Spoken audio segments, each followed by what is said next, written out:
You're listening to the Partisan Comms Podcast.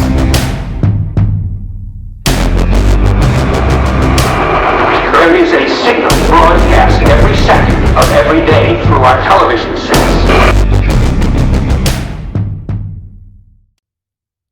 Welcome to episode 9. I'm Terrence. Recently I was reading a book titled IBM and the Holocaust by journalist Edwin Black. It explores how the Nazi regime leveraged the technological advances of IBM during their reign. The book details how IBM's technology, particularly its punch card and sorting system, significantly facilitated the Nazi regime's ability to automate and manage the logistics of genocide. IBM's punch card system was a revolutionary technology for its day, and it was invented by a German who immigrated to the United States by the name of Hermann Hollerith in the 1880s. After inventing what is referred to as the Hollerith punch card system, Hermann Hollerith went on to form IBM.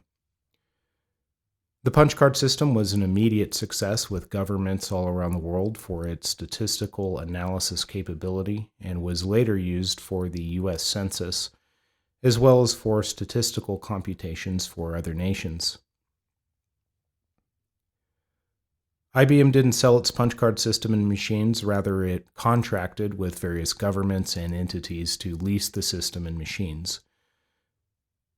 Through its German subsidiary Dalmag, IBM was able to establish and contract with the Third Reich. Starting from the early 1930s, IBM's German subsidiary contracted and provided the Third Reich with the technology needed to organize and process data on a massive scale. IBM's technology enabled the Nazi regime to efficiently process data about populations, which was crucial in identifying, excluding, and ultimately helped facilitate the genocide of the Jewish people as well as other groups.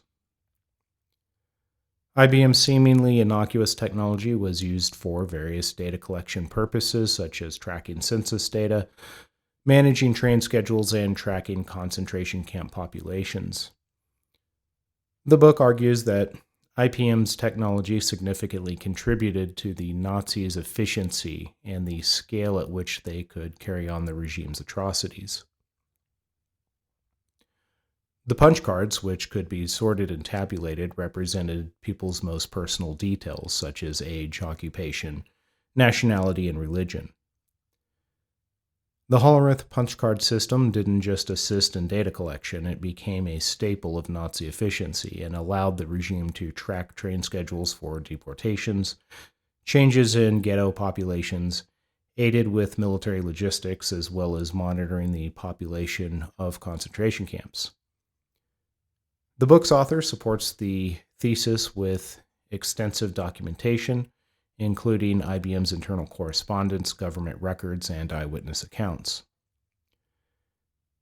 The author argues that IBM, under the leadership of Thomas J. Watson, the president of IBM during this time, was complicit in the atrocities by providing ongoing support and customizations to their systems, even as the nature of their use became apparent.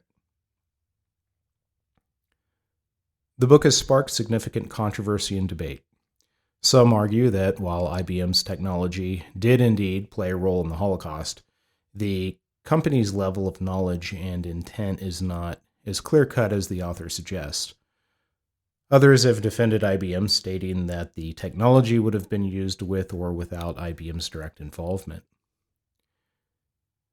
IBM and the Holocaust raises an important discussion regarding corporate ethics and responsibility, especially in times of conflict. It raises questions about the extent to which companies are responsible for how their products are used, particularly when they may be used for harmful purposes. The topics discussed are a sobering reminder of the dark side of technological advancement and the moral implications of corporate actions. It also serves as a call to remember history and ensure that technology is used to enhance humanity and not destroy it. The lessons learned from the use of this technology can be applied in the current era of technological advancements, particularly with artificial intelligence. As with the punch card system, AI is also revolutionary for its day, and it not only can be applied to perform complex computations, it can also identify, catalog, and process a variety of different types of data with great efficiency.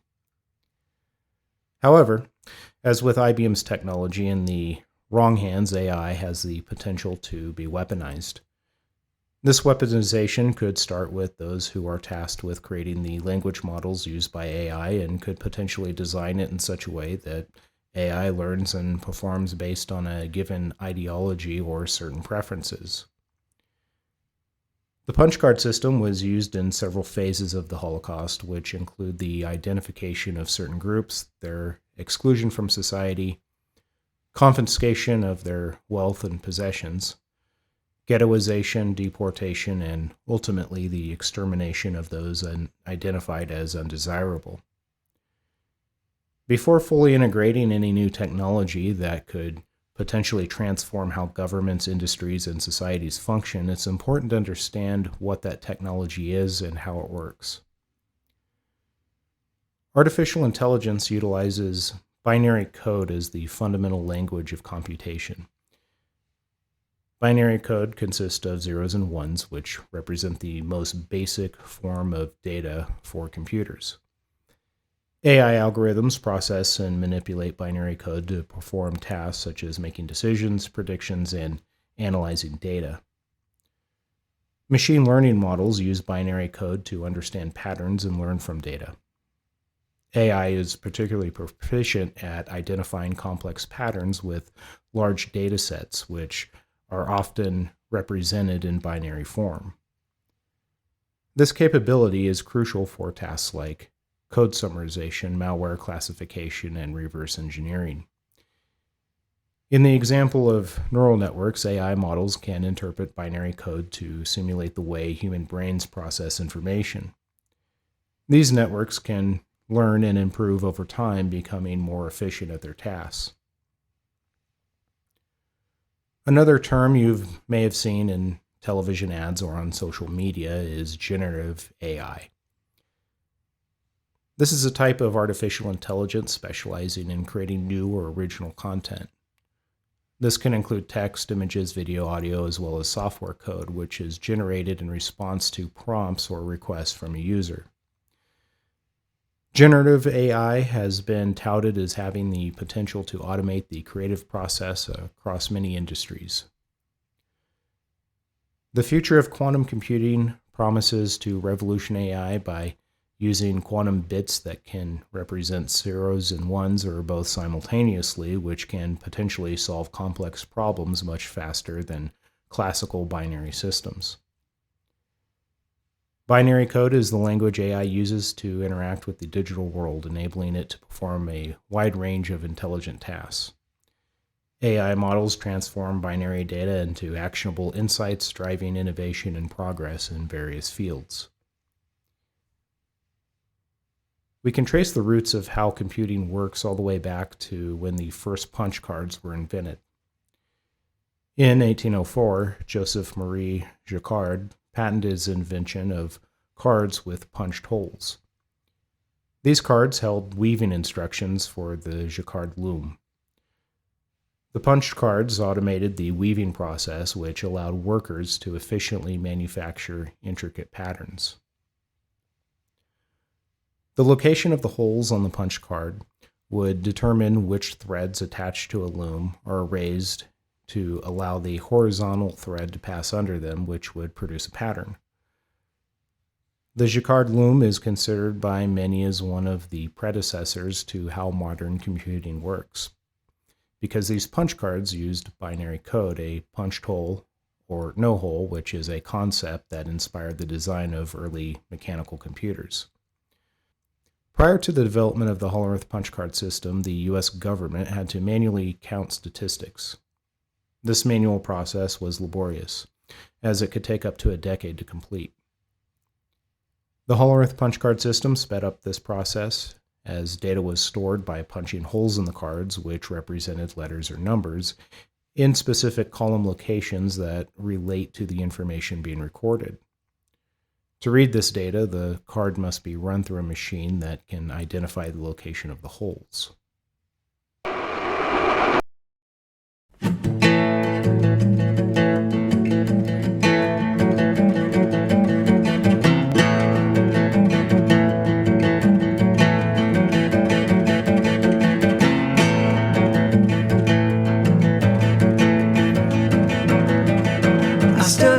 Science. I love my classes. Got a crazy teacher, he wears dark glasses.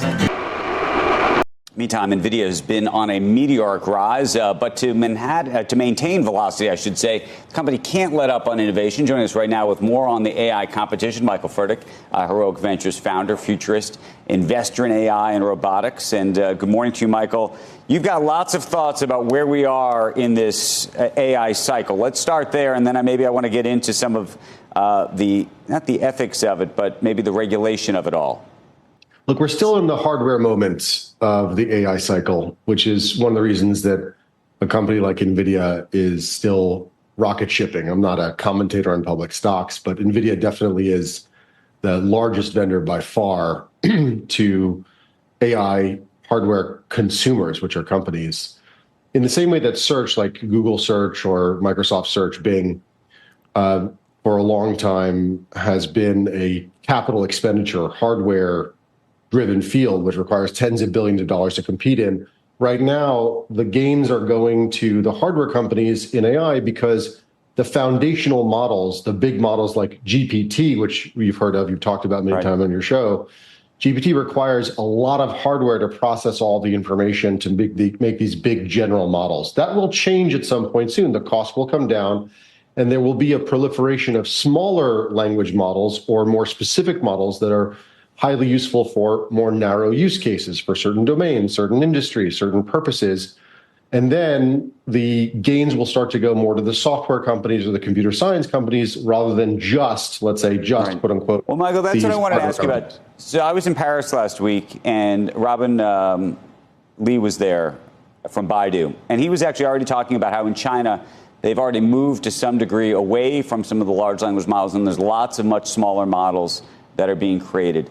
The question, though, is in the large language model business, is that become a commodity business? What happens to those software makers? Because Microsoft, Google, obviously Anthropic, Amazon's got a stake in them. Everybody's making a bet on the large language model. And the question is that the right bet on the software side? Well, you make a good point sort of indirectly about China. China has one advantage when it comes to making models, which is they have the backing of the kind of the CCP or the government, so they can get access to data that American or Western companies can't, because China has a closed firewall of China internet that forces its users to turn over their data to the government and then to designated champion companies. So they'll be ahead on some of those things, but the United States and the West will catch up and surpass them. Things are going great, and they're only getting better. Well, I'm doing all right, getting good and great. The future's so bright, I'm gonna wear shades, gotta wear shades. Elon Musk's AI startup xAI announcing a $6 billion fundraise over the weekend, lifting the valuation, according to Musk, to $24 billion.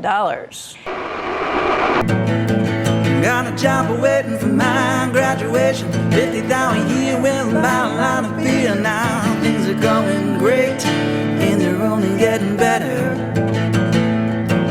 Well, I'm doing all right, getting good and great. The future's so bright, I gotta wear shades, gotta wear shades. So let me start by bringing you back in time. We are 30 years ago, and the first word processors and spreadsheets are about to hit the market. And the whole economic world is bracing for the next big productivity revolution. The promise at the time was we'd all spend so much less time writing, drawing slides, computing numbers on a calculator. And here we are, 30 years later. And the promise has come true. Also, we engage in much more complex decision-making because the amount of data that we have to process has just exploded. And why is that important today? Well, generative AI is coming, and it's coming to be embedded in the core of our organizations and the way we work, and that will be the next big productivity revolution.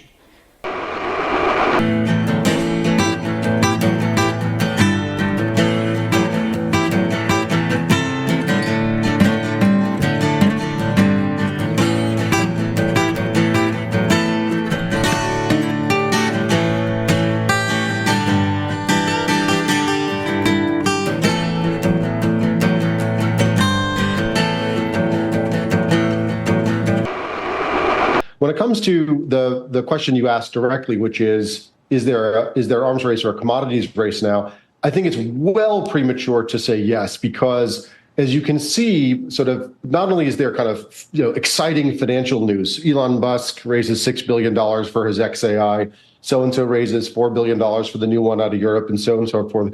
Not only are these major funding rounds still happening, but also, if you look closely, which is part of my job, every couple of weeks, one of these foundational models overtakes the others in certain applications. And so I don't think it's even close to being close to seeing a one ring to rule them all, or one model to rule them all, or two or three. I think we're still seeing the fast break innovation pace, and I believe that will continue for several more years. And alongside that, as the costs come down, as the CapEx requirement comes down, there'll be specialized models from specialized teams for coding, for writing, for media, for the arts. Well, I'm heavenly blessed and worldly wise. I'm a peeping Tom techie with X-ray eyes. Things are going great and they're only getting better. Well, I'm doing all right, I'm getting good and great. The future's so bright, I gotta wear shades. Gotta wear shades.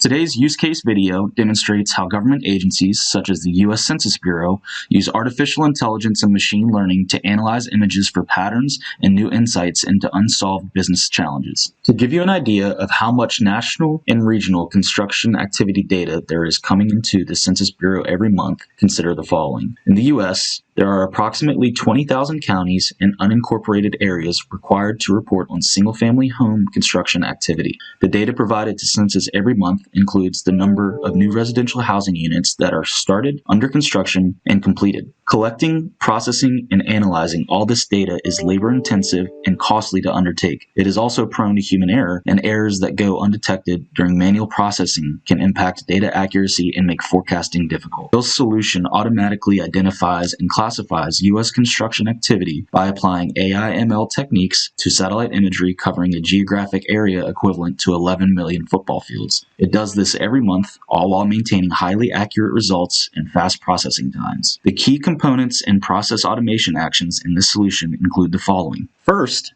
high-resolution satellite imagery is regularly collected from across the nation and used to train our AI deep learning models. These high-resolution satellite images are passed into millions of smaller images of construction sites. That way, the deep learning model can rapidly classify different levels of construction activity in every county. Second, high-performance image processing servers process and analyze the satellite images. These servers accelerate the training of deep learning models to accurately identify, classify, and categorize categorize images and videos of all types. In this use case, the deep learning models were trained on specific construction activities that make up census construction indicators data. However, AI models can be trained to learn any pattern of interest, even those unrecognizable by the human eye. After the model is trained and tested, we automate satellite image collection and classification from target locations. We also perform image change detection, create extra data layers, and enrich our analyses. These accurate classifications enable us to detect when construction starts and track activity until completion. Fourth, results are then validated and reported. The final output is the classification of construction activity aggregated per location. These classification results are periodically compared to census data and other third-party vendor data to ensure accuracy and soundness. In summary, by automating the classification of construction activity shown in satellite images, the U.S. Census Bureau is eliminating the need to manually collect and process data from thousands of survey responses. This intelligent, automated approach reduces manual workloads, drastically reduces data processing time from weeks to minutes, and frees up people for higher value work. Having direct ground truth observations from satellite images of construction activity eliminates the need for manual reporting and collection, reduces reporting errors and delays, and increases the integrity or veracity of census data. In conclusion, as shown in this use case, AI-driven deep learning models and process automation are helping census digitally transform processes related to producing economic indicators. Similar solutions can analyze facial recognition data or classify crowds, traffic, infrastructure assets, agriculture, disaster locations, and even the tiniest patterns in biological, microscopic, and nanoscopic images. So whether you need image or video analysis, trend predictions, anomaly detection, or process automation, the AI-based analytics solutions can help you solve your next big business challenge. I study nuclear science. I love my classes. Got a crazy teacher who wears dark glasses. Things are going great, and they're only getting better. Well, I'm doing alright, getting good grades. The future's so bright. I'm gonna wear shades. Gotta wear shades. Gotta wear shades. Gotta wear shades.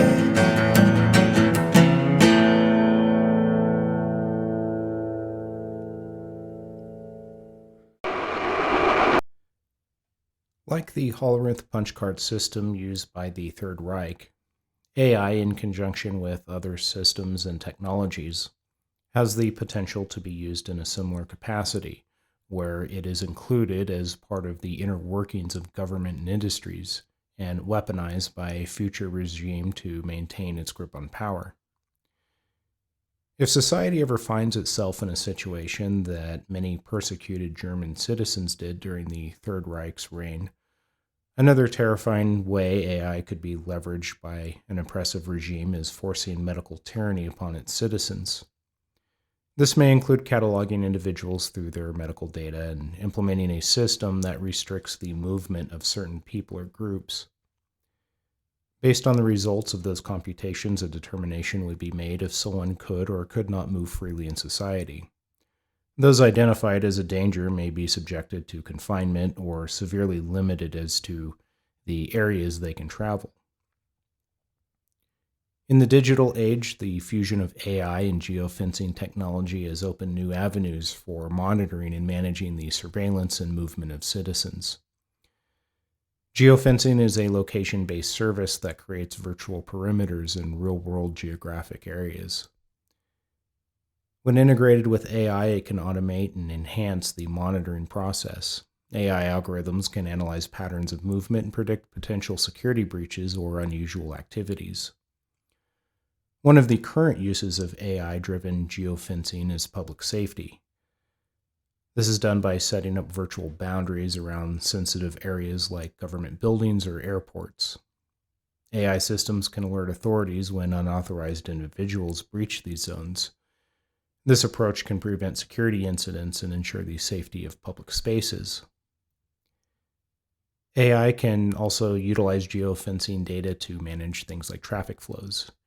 In urban planning, geofencing can aid in the development of cities where resources are allocated based on the movement patterns of citizens.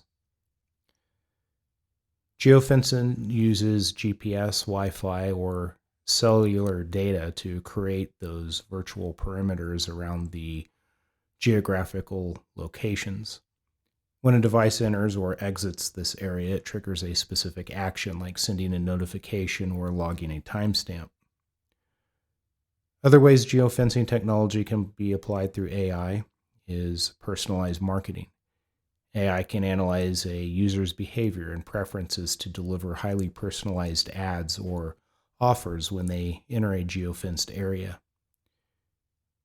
It can enable smart home devices to learn a user's habits and routines, adjusting settings automatically when they enter or leave a geofenced zone.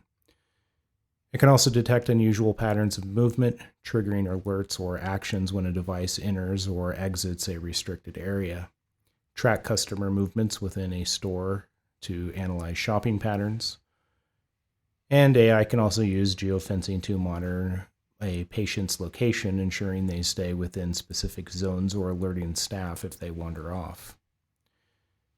The use of AI with geofencing for monitoring citizens raises significant privacy concerns. There is a fine line between ensuring public safety and infringing on individual freedoms. This is another area of technology where it's crucial to establish clear regulations and transparency to protect citizens' privacy rights. Privacy is a valid concern. Users should always have the choice to opt in for geofencing services, and companies must be transparent about how they handle location data. Geofencing is one of many tools a future oppressive regime could use to surveil its citizens when attempting to carry out forced medical procedures. Medical experiments conducted by the Nazis on those they persecuted during World War II were a dark chapter in medical history. These experiments were carried out on prisoners in concentration camps mainly between 1942 and 1945. The experiments were often deadly, and survivors were left with severe permanent injuries. The inhumane nature of these experiments and the suffering they caused led to the establishment of the Nuremberg Code, which is a set of ethical guidelines for human experimentation. More recently, there has been much debate about how governments have responded to COVID-19, specifically how some individuals and groups who did not want to take the COVID shot were mistreated, the impact the response had on businesses, the economy, and just how far government should be allowed to go in forcing their population to undergo a medical treatment that they do not want. 1984 is, I believe, a quite terrifying masterpiece. So terrifying, in fact, I don't think I should like to read another like it. I am not absolutely dissatisfied with it. I think it is a good idea, but the execution would have been better if I had not been under the influence of TB when I wrote it. You once claimed that you have an ability to face unpleasant facts. Is that what you've demonstrated in 1984 by drawing an accurate portrait of the future? I think that allowing for the book being, after all, a parody, something like 1984 could actually happen. This is the direction the world is going in at the present time. In our world, there will be no emotions except fear, rage, triumph, and self-abasement. The sex instinct will be eradicated. We shall abolish the orgasm. There will be no loyalty except loyalty to the party. But always there will be the intoxication of power. Always, at every moment, there will be the thrill of victory, the sensation of trampling on an enemy who is helpless. If you want a picture of the future, imagine a boot stamping on a human face forever. The moral to be drawn from this dangerous nightmare situation is a simple one. Don't let it happen. It depends on you. Just remember, we have two key ways of protecting ourselves against COVID-19. One, safe, free, and effective vaccines. and 2, masks. Vaccines are the best defense, but masks are extremely helpful as well. People should not be walking around with masks. You're sure of it? Because people are listening really closely to this. Right now, people should not be walking. There's no reason to be walking around with a mask. When you're in the middle of an outbreak, wearing a mask might make people feel a little bit better, and it might even block a droplet, but it's not providing the perfect protection that people think that it is. And often, there are unintended consequences. People keep fiddling with the mask and they keep touching their face. And can you get some schmutz sort of staying inside there? Of course. But when you think masks, you should think of healthcare providers needing them and people who are ill. I can say as a public health official that I would urge the leaders, the local political and other leaders in states and cities and towns to be as forceful as possible in getting your citizenry to wear masks. Masks are important as part of the physical distance. Physical distancing is the most important, but practically when you're living your life and trying to open up the country, you are going to come into contact with people. And for that reason, we know that masks are really important.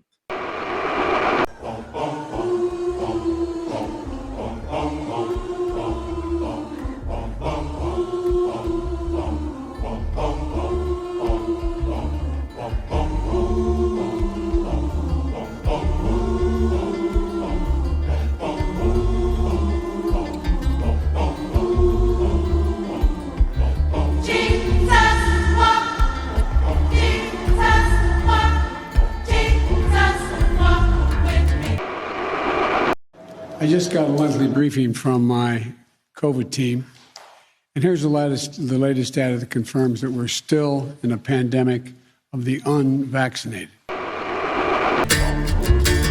Last fire will rise behind those eyes. Black house will run. Blind boys don't lie.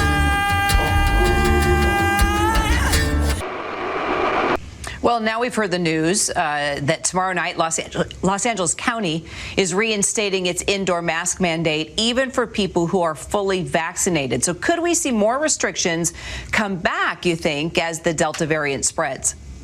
We absolutely could, because of some far out thought, we thought that people would follow the honor code and wear a mask if they were not vaccinated, when people were refusing to wear masks when there actually were mandates. And we're seeing fights in public places such as airplanes for people who don't want to wear masks. So why we thought unvaccinated individuals would go ahead and wear masks is beyond me. Immortal fear, that voice so clear through broken walls that scream my ear. Cry, little sister. There's still people that live in denials. There's still people that don't believe in masks. There's still people out there that say, well, we don't have to do social distancing and all this kind of stuff. There is misinformation out there. And my point of it was basically, look, there's no one that knows more about a virus than I do, because I studied this issue for 50 years.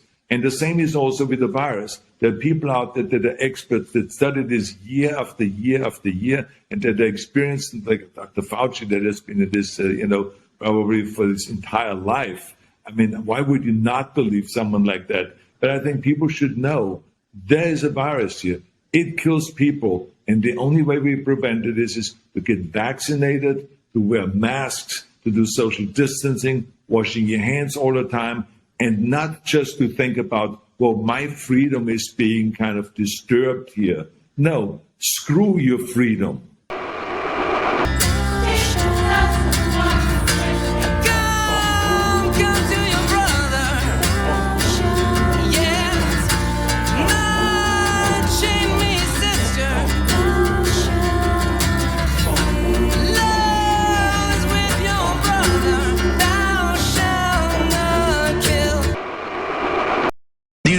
States has declared a public health emergency because of the coronavirus. Gatherings must be limited to no more than 250 people.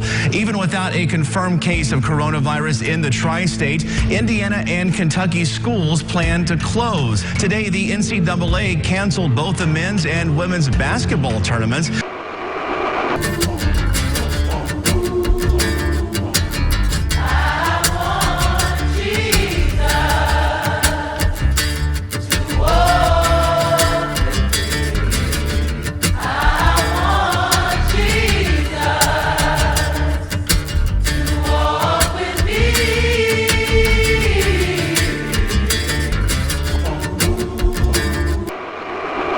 Shake Shack team, this is really going to help us out. And did you say free fries when you get vaccinated?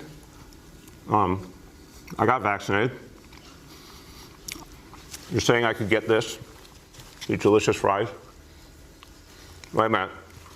But there's also a burger element to this? Let me check with Bill Neathart. Is it too early in the day to eat a burger? No. This could be breakfast? Okay. I want you to look at this and think about, again, some people love hamburgers, some don't. Really want to respect all ways of life. But if this is appealing to you, just think of this when you think of vaccination. Vaccination.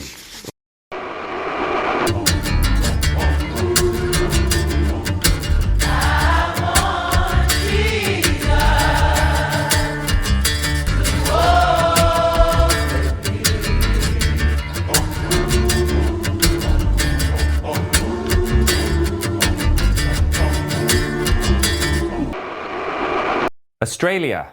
Until recently, that country was most famous for its sunshine and relaxed attitude. Well, since the COVID pandemic hit, we've all got to know another side of Australia. With some of the longest and most stringent lockdowns and travel restrictions in the world, it's become a case study of what happens when a government will do anything to keep COVID numbers low. Their latest policy is to build special camps, COVID internment camps, to which infected and suspected infected people are moved. The biggest of these camps is called Howard Springs. It houses up to 2,000 inmates, surrounded by tall fences and carefully policed against attempts to escape. It's been described as the gold standard of such camps and is being replicated across Australia.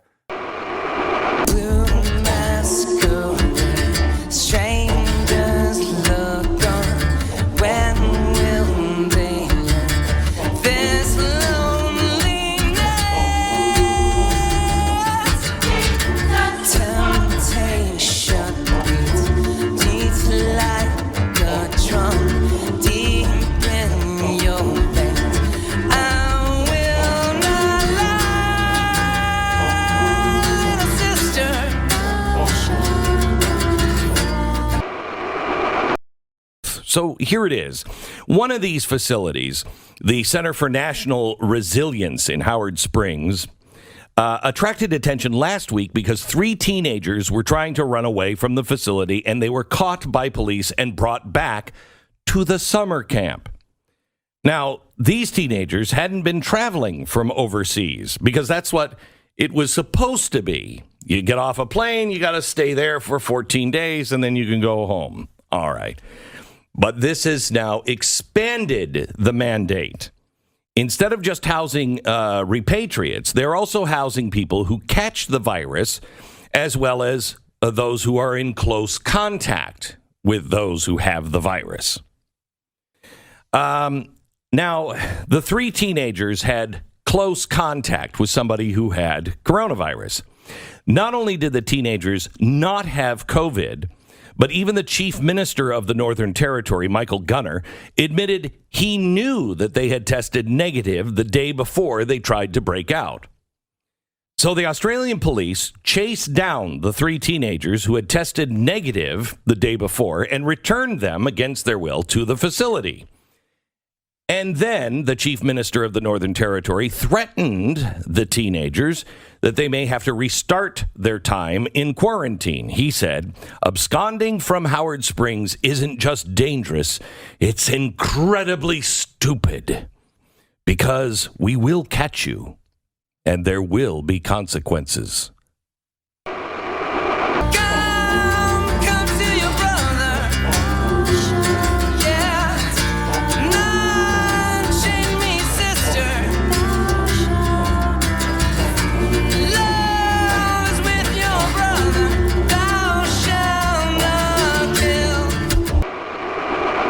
Why did you decide to put your livelihood on the line? I felt like I didn't have much of a choice in the matter, that I was being forced to do something, to put something into my body. I felt that what they were doing, what they have done, is they've basically held for ransom your health insurance, your benefits, your livelihood, your career in some cases. It's shocking. But for them, concerns about the vaccine more frightening than losing their jobs.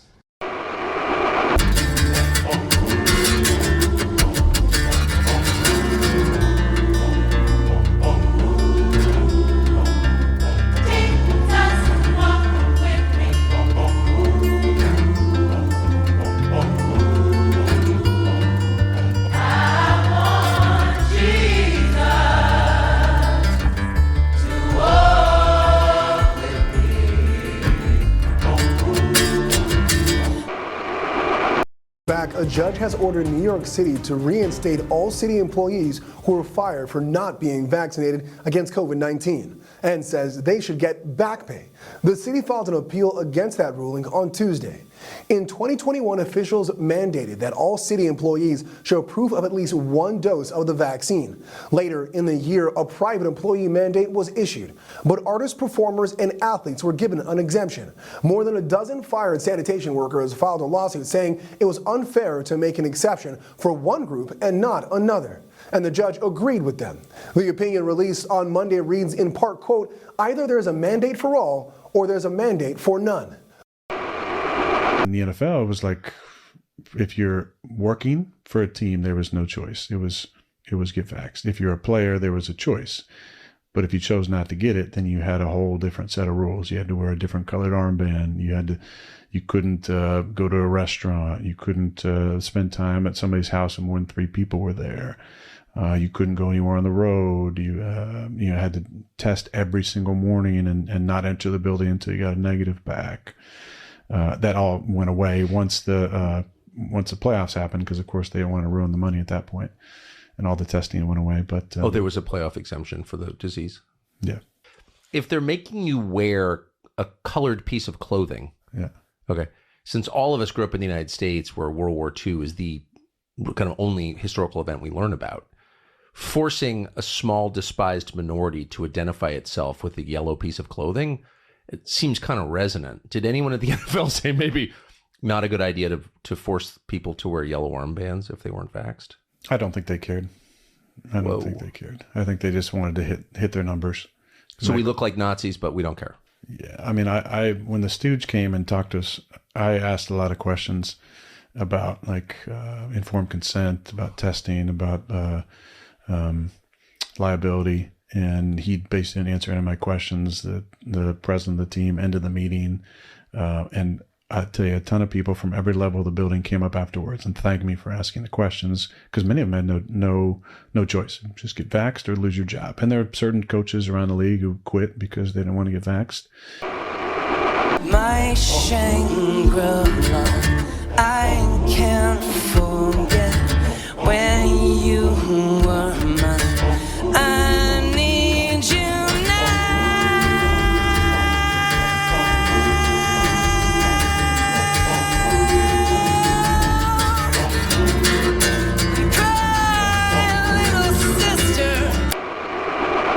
Back on his feet after a harrowing ordeal. All I did was go and take a vaccine. Now Chris Nemeth is fighting for justice. I couldn't walk, I couldn't work. The once healthy 49-year-old became wheelchair-bound after developing a chronic neurological disorder called CIDP. He says the symptoms began 2 weeks after having his first AstraZeneca vaccination in 2021. They included headaches, tingling fingers, facial palsy and stolen mobility. I was paralysed completely from the waist down. Mr Nemeth is still unwell and claiming millions of dollars in compensation under the federal government's COVID-19 vaccine claim scheme. He's one of more than 3,000 unlucky Australians maintaining COVID vaccines made them ill.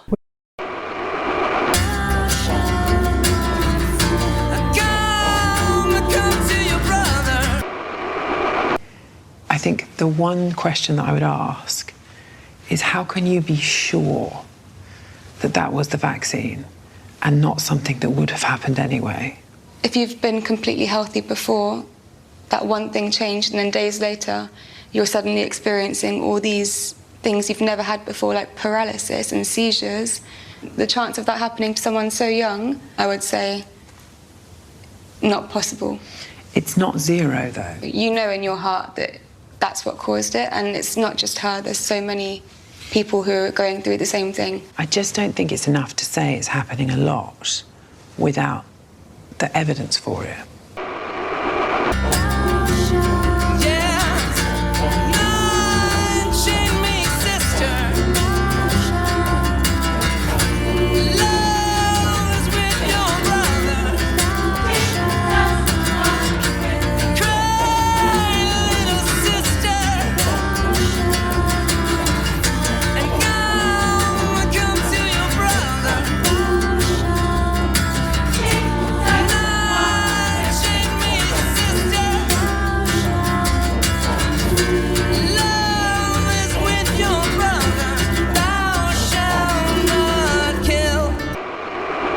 My main focus today is a recently published January 30th, 2023 systemic evidence-based review from their library. First, I need to mention that their review, which was published in November 2020, was actually delayed for 7 months.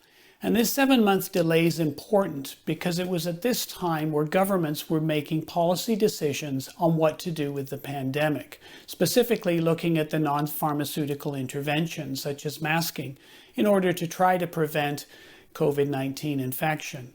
It did not contain any COVID studies, but it points out that there was moderate certainty of evidence that wearing a mask probably makes little or no difference. No statistical difference, that is, to the outcome of laboratory-confirmed influenza compared to not wearing a mask. This was based on 6 randomized trials of 3,005 participants. They stated that harms, meaning harmful effects of masking, were rarely measured in the studies, and they were poorly reported. They also looked at 5 trials, also randomized, of 8,407 participants using the N95 and compared them to a surgical mask. And again, there was little or no difference. In other words, no statistical difference. For hand washing, they pooled randomized data of over 61,000 participants. Now here they demonstrated a statistically significant 11% relative reduction of a respiratory illness. Now they were ready to publish this in the spring of 2020, according to the lead author Tom Jefferson. But the heads of Cochrane actually held this publication up for 7 months before it was published in November 2020. After this, they found themselves being censored. They were censored by social media companies. It was very troubling for me to see this happen. Censorship of physicians and medical researchers, including myself, has been present throughout the pandemic. Calling the Cochrane's research to be misinformation when it's clearly high-quality evidence-based information is just not right. Many countries were convinced by non-randomized, flawed, biased, observational studies to create mask mandates with the perception that it had to do with appearing as if they were actually doing something. But if you're going to do something, you want to do something that you know is going to work based on evidence. That's how we do it in medicine. Now, unfortunately, good quality randomized studies with masks to prevent COVID should have been done. The bottom line is that the Danish surgical mask study showed no benefit. And the Bangladesh study showed no benefit of a 3-ply cloth mask and marginal benefit of the surgical mask, although subsequent review of the data demonstrated that the randomization in that study was not ideally done, so there was some degree of sampling bias. So you saw medical experts initially at the beginning of this COVID pandemic saying masks were not helpful. And of course, this was based on the high quality data that the Cochrane collaboration had previously reviewed. Then subsequently, they flip-flopped in many countries, leading quickly to strong recommendations for masking, then mask mandates, all in the absence of good quality randomized controlled trial evidence. All of this, of course, was been done without proper studies. Recommendations to mask a 2-year-old or the 6 feet 2 meter rule, that's not based on any evidence. Certain situations did not make a whole lot of sense, of course, such as walking into a restaurant with a mask on, but then taking it off to eat. And of course, wearing it on a plane, but taking it off to drink and eat. Masking young kids in daycare, but then allowing them to take their masks off for their naps for an hour or two was another of many examples. My last example, I'm not suggesting that young children should wear them while sleeping, but many in the general population found these sorts of things to be very hypocritical, and rightly so. It's very difficult to force people to do things when there's no evidence, and that's why you saw a lot of resistance from the general population.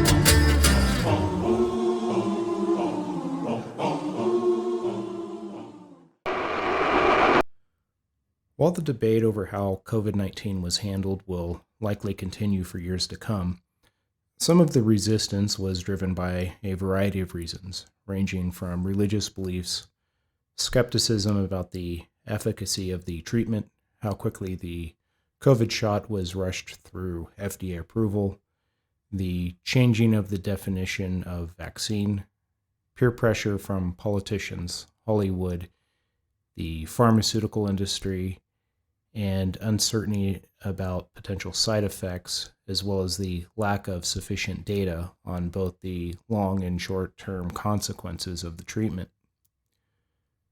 There are some examples that are still fresh in the public's mind about how a medical treatment could have deadly side effects and why it's important to do as much research as possible about the risks before agreeing to any treatment. In 1955, the United States experienced one of the worst public health disasters, known as the Cutter incident. It occurred during the early stages of the polio vaccine's rollout. The vaccine was developed by Dr. Jonas Salk. The Cutter incident remains one of the most significant events in the history of vaccine development and public health policy, as it had an impact on vaccine safety protocols as well as it shook the public trust in medical interventions. The Cutter Laboratories in Berkeley, California produced a batch of polio vaccines that, due to a manufacturing error, contained the live polio virus. Over 100,000 children were inoculated with this defective vaccine, leading to over 200 cases of paralysis and resulted in 10 deaths. The immediate aftermath of the Cutter incident was devastating. Families were struck with grief and fear, and the national vaccination campaign faced a significant setback. Public trust in vaccines and the institutions responsible for their safety was severely shaken. The Cutter incident led to a complete overhaul of vaccine safety protocols. The U.S. government implemented stricter manufacturing standards and rigorous testing for all vaccines. It also spurred the creation of a more robust system for monitoring vaccine safety post-licensure. The incident highlighted the delicate balance between the urgent need for medical interventions and the necessity of ensuring their safety. It underscored the importance of transparency and accountability in public health initiatives. The Cutter incident was a tragic event, and it prompted improvements in vaccine safety that have protected countless lives since. The lessons learned continue to inform public health policies and remind us of the ongoing need for vigilance in medical science. During COVID-19, unfortunately, there were some who took advantage of the situation and engaged in othering, which is a social process of marginalization through which a person highly values their own group while denigrating and excluding anyone from a group different from theirs. It's a way of negating another person's individual humanity, and consequently, those that have been othered are seen as less worthy of dignity and respect. Some examples of othering include attributing positive qualities to people who are like you and negative qualities to people who are different from you. Believing that people who are different from you or your social group pose a threat to you and your way of life. Feeling distrustful or upset with people of a social group, even though you don't know anyone from that group. Refusing to interact with people because they are different from you or your social group. Thinking that people outside your social group are not as intelligent, skilled, or as special as you and your group. And lastly, thinking of people only in terms of their relationship with a specific social group without giving any thought to them as individuals. There have been many historical examples of how the process of othering can lead to the persecution of individuals and groups and have had deadly consequences. The Armenian genocide perpetrated by the Ottoman Empire during World War I stands as a dark chapter in human history and had a profound impact on the Armenian people in the world. The term Armenian genocide refers to the systematic extermination of the Armenian population by the Ottoman government between 1915 and 1916. It's considered one of the first modern genocides, with estimates up to 1.2 million Armenians killed. The roots of the Armenian genocide lie in a complex web of ethnic tensions, economic envy, and political upheaval. The Armenians, a Christian minority, had coexisted with the predominantly Muslim Ottoman Turks for centuries, but were often treated as second-class citizens. The rise of the Young Turks and their nationalist agenda exacerbated the situation as they sought to homogenize the population and perceive the Armenians as a threat to the empire. The outbreak of World War I provided a cover for the Ottoman government to address what they considered the Armenian question. The war heightened suspicions of Armenian loyalty, especially after some Armenians supported the Russian forces, the Ottoman Empire's enemy at the time. The immediate impact of the genocide was catastrophic. Hundreds of thousands of Armenians were either massacred or died from starvation, disease, and forced marches. The Armenian community was effectively wiped out in the Ottoman Empire, with survivors scattered across the world. The long-term effects were equally significant. The genocide led to the loss of cultural heritage, the disruption of centuries-old communities, and a lingering trauma among Armenians worldwide. It also set a precedent for future genocides, with the international community's failure to intervene or hold the perpetrators accountable. The Jewish Holocaust was also another period of systematic state-sponsored persecution, which saw the annihilation of 6 million Jews by the Nazi regime and its collaborators. The Holocaust was the result of a combination of long-standing anti-Semitism, racial ideology, and political opportunism. When the Nazi Party came to power, they exploited and intensified this prejudice, using Jews as scapegoats for Germany's economic and social problems following World War I. The impact of the Holocaust was profound and far-reaching. The immediate effect was the loss of 6 million Jewish lives, along with millions of others, including disabled individuals and political dissidents. The genocide decimated the Jewish community across Europe. The Holocaust also had a significant psychological impact on survivors. It led to the creation of the State of Israel and influenced global human rights legislation. The Nuremberg trials, which brought Nazi war criminals to justice, set a precedent for international law in the prosecution of genocide. Like the example of how AI could be leveraged with other technologies, such as geofencing, AI could be used in the implementation of a social credit score system. In the modern era, the concept of a social credit score has emerged as a method to assess the trustworthiness and social behavior of individuals. Artificial intelligence stands at the forefront of this development, offering sophisticated tools to analyze various amounts of data to determine social credit scores. As mentioned earlier, AI excels at processing large data sets and identifying patterns that might elude human analysts. By leveraging machine learning algorithms, AI can evaluate an individual's financial transactions, social interactions, and public behavior to calculate a comprehensive social credit score. This score could reflect not only creditworthiness, but also social responsibility and adherence to societal norms. One of the intents of leveraging AI in this capacity is to try and predict future behavior based on past actions. In the context of social credit scores, AI could forecast an individual's likelihood of committing a crime, defaulting on a loan, or violating traffic laws. These predictions could then influence the person's score, potentially affecting their access to services and societal privileges. With the integration of AI, social credit systems could operate in real time, updating scores based on live data feeds. This immediacy would allow for a dynamic assessment of an individual's social credit score, with the potential to encourage immediate corrective behavior for those at risk of score degradation.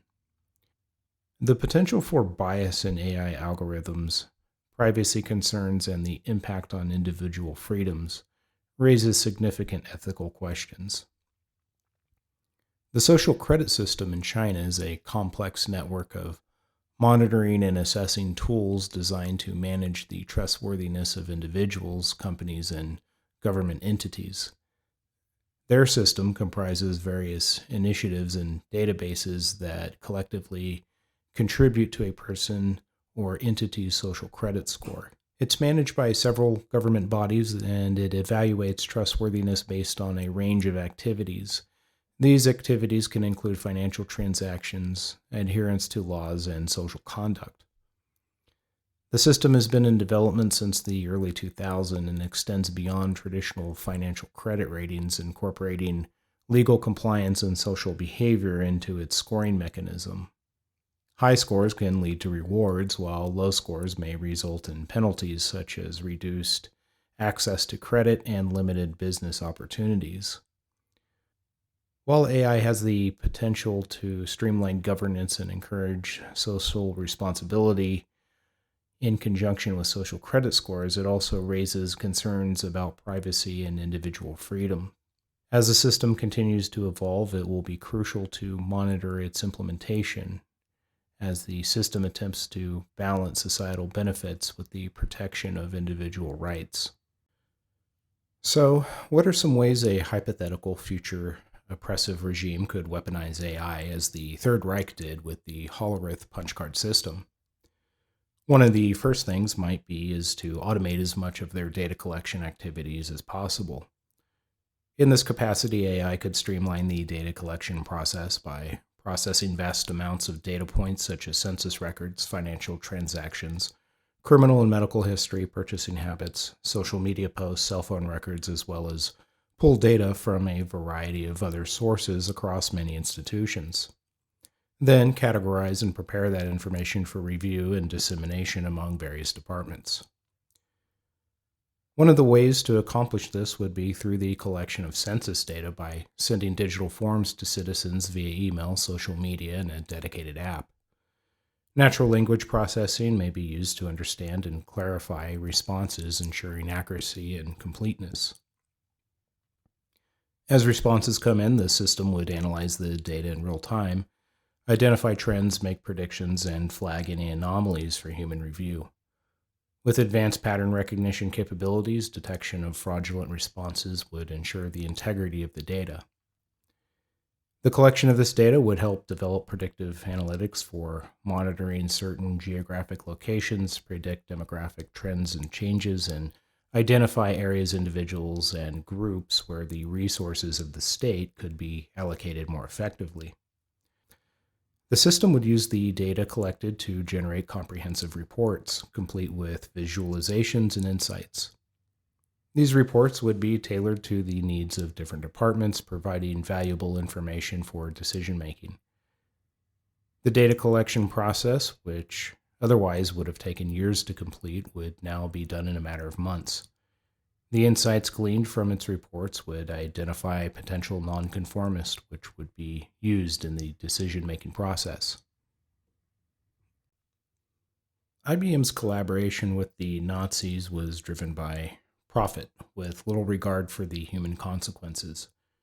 Today, there are several companies racing to develop their own AI in hopes of marketing it to governments and corporations with the intent of integrating into various industries and the daily lives of people around the world. However, with the proliferation of this new technology, our society must consider the ethical and moral consequences of our technological advancements. Our society must also define what our expectations for the rules and regulations governments and corporations will be expected to abide by when using this technology. This topic raises important ethical questions about the potential misuse of data and technology by governments and businesses. How far can a corporation go in the pursuit of profit? What are the ethics of innovation, and what is the cost of technological advancements when it's devoid of humanity? It's a warning and a reminder that our creations can be used for both good and evil.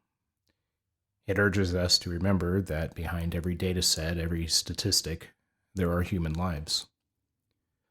I often wonder if T.S. Eliot miscalculated in his assessment. Maybe the world doesn't end with a whimper. Perhaps it ends through binary code traversing the internet's landscape, infecting machine after machine and its users with poisoned algorithms and propaganda shaped by godless men. Their algorithms grabbing hold of the levers of power and carefully pushing curated narratives to the masses until they acquiesce, and their spirits are crushed under the pressure of the hive mind, until the masses demand to drink the poison voluntarily and delight in its taste, until every drop of spirituality is wringed out of their souls and supplanted with iniquity, until they are left with an empty house, empty lamps, and brittle wicks. That's all I have for this episode. Thank you for listening, and if you enjoyed this podcast, please subscribe, rate, or write a review.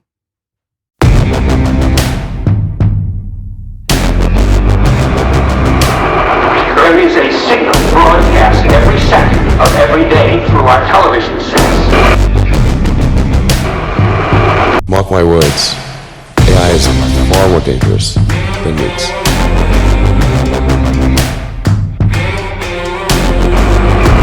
Science and technology are propelling us forward at accelerating rates. Engines throttling up, 3 engines now at 104%.